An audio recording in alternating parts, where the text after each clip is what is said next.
सावन के आखिरी सोमवार पर बिहार के दरभंगा में कैसे एक देवर भाभी का इश्क जो शुरू हुआ था भोलेनाथ के भक्ति के बहाने आखिरकार खून खराबे में तब्दील हो गया। तो दोस्तों दिल थाम के देखिए इस सच्ची घटना को। सावन का आखिरी सोमवार था दोस्तों। गांव के फिजाओं में हर हर महादेव की गुज थी। लड़कियों के हाथों में कांवर, माथे पर भस्म और दिल में शिव भक्ति की लहर दौड़ रही थी। लेकिन इसी भीड़ में एक ऐसा जोड़ी था जिनके लिए सावन महादेव की भक्ति का नहीं बल्कि जिस्म की आग का मौसम बन चुका था। साथियों, ये कहानी है बिहार के दरभंगा जिले की, जहां भाभी सुनीता और उसका देवर विकास सावन के आड़ में वो पाप कर रहे थे जिसे सुनकर पूरे गांव की रूह कांप गई। तो दोस्तों आप लोग भी शांति बनाकर लाइन बाय लाइन देखने का पूरी प्रयास करना। सुनीता के पति दिल्ली में नौकरी करता था, बूढ़ी सास घर पर बीमार पड़ी थी और देवर विकास जो पढ़ाई के नाम पर गांव में आवारा की तरह घूमता रहता था। शुरुआत में भाभी देवर के बीच जो हंसी मजाक चलता है, लेकिन सावन के महीने में जब सुनीता ने कांवर उठाई तो विकास के मन में कुछ और ही उमड़ने लगा। कांवर यात्रा के बहाने देवर भाभी की आंखों के इशारे धीरे धीरे बदलने लगे। कभी मंदिर के पीछे तो कभी खेत के मोड़ पे तो कहीं तालाब के किनारे। जहाँ जहाँ भोलेनाथ की पूजा होती थी वहाँ वहाँ ये सब अपना इश्क का परवान चढ़ने लगता था। सावन की हर सुबह सुनीता पूजा की थाली सजा कर निकलती थी और विकास उसके पीछे पीछे अपनी आंखों में मोहब्बत का तूफान लेकर चलता था। लोगों को लगता था कि देवर अपनी भाभी का ध्यान रख रहा है। देवर भाभी का पवित्र रिश्ता होता है क्योंकि उसका पति था नहीं, लेकिन असल में वो भक्ति के आड़ में देह का जो सौदा चल रहा था, जो अवैध संबंध चल रहा था, वो धीरे धीरे मुलाकातें रात में भी होने लगी।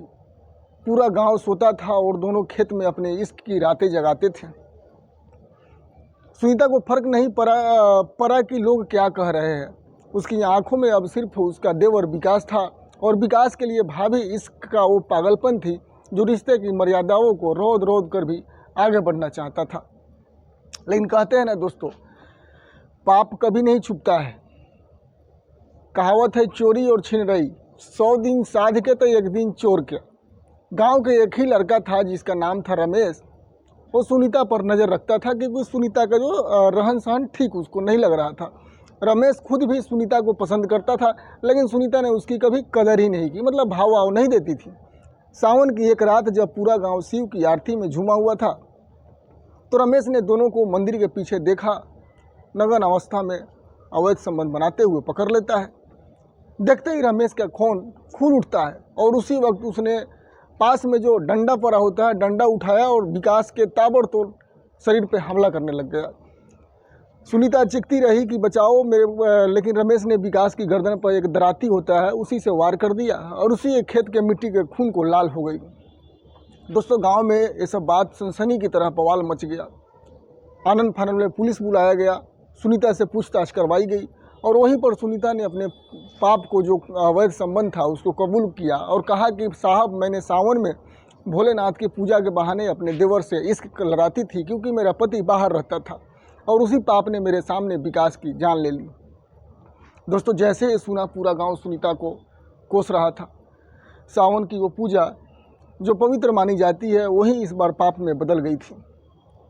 दोस्तों और भाइयों, यही है मोह माया और वासना की असली सच्चाई।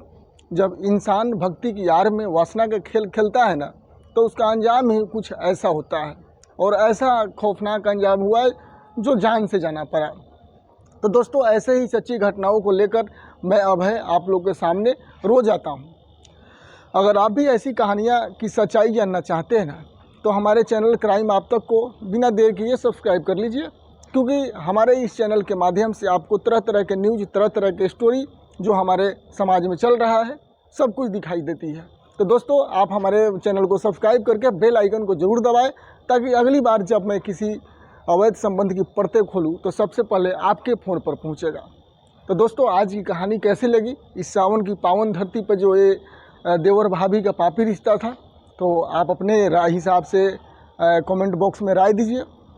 और आप लोग कहाँ कहाँ से हमारे वीडियो को देख रहे हैं, कृपया ये आप लोग ये नहीं बताते हैं, क्योंकि मुझे भी पता चलना चाहिए दोस्तों कि हमारा वीडियो कहाँ कहाँ तक पहुँच रही है।